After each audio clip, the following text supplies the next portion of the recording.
Okay, Damian Williams, number 18, who just wreaked havoc along with Mark Sanchez, and that was the prediction from the Trojans that it was going to be a big, big, explosive game. Definitely. And we saw you in the Rose Bowl, and you guys live up to your word. A fantastic performance. Mark is gone. You're back, as you said you would. I am. Welcome back, Damian. Well, thank you, man. It's great to be back another year with my teammates, and I'm ready to get this thing started. You bring more maturity, more sure-handedness, more stability to a lot of the players that maybe were kind of waffling. What should I do? What can I do? And they looked at you and said, hey, you've led by example. Definitely. And that's one thing I try to do. I try to be a leader for my teammates, especially the younger guys. We got a couple new receivers in this year, and they don't quite know the ropes and what to do yet. So I try to go out there and lead by example and hopefully just be really consistent by doing that. Because we see so many young players that get into that mind frame where they think they can't really fit in. Exactly. And then it drags them down, and the next thing you know, they're really worried, they're depressed, and they want to leave and move on. But you're here now to really steady this crew, this receiving corps. Definitely. It's going to be a huge part of the arsenal that Coach Carroll has. Oh, yeah, definitely. We got a couple great quarterbacks back there. Well, 3 great quarterbacks back there.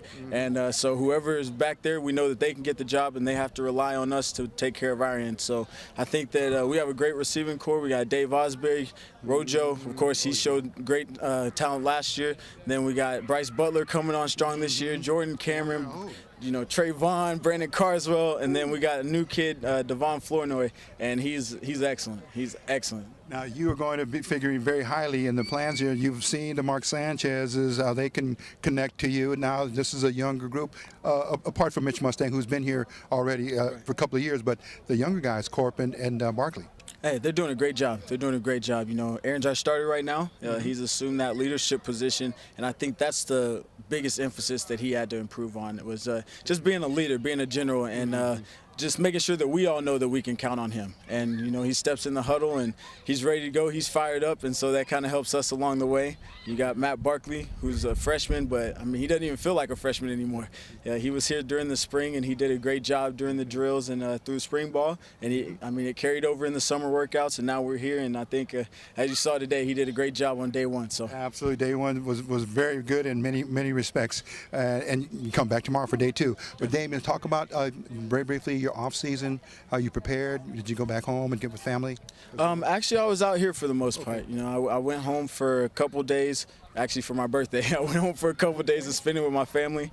And then after that, I was out here for the rest of the summer. So, I was ready. I'm ready for the season, and I wanted to make sure that I had every leg up that I could to be prepared for camp to start. When I was watching film or doing a little extra work in the weight room, I wanted to make sure I was ready.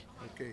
We will follow you every step of the way. Thanks. Damian Williams, Sure. number 18, looking to have a big, huge breakout, another fantastic year. We can top last year's season, and very explosive on every play. So we'll be back with the conclusion of UCLA Sports News coverage of the USC Trojans as they open up their camp for 2009.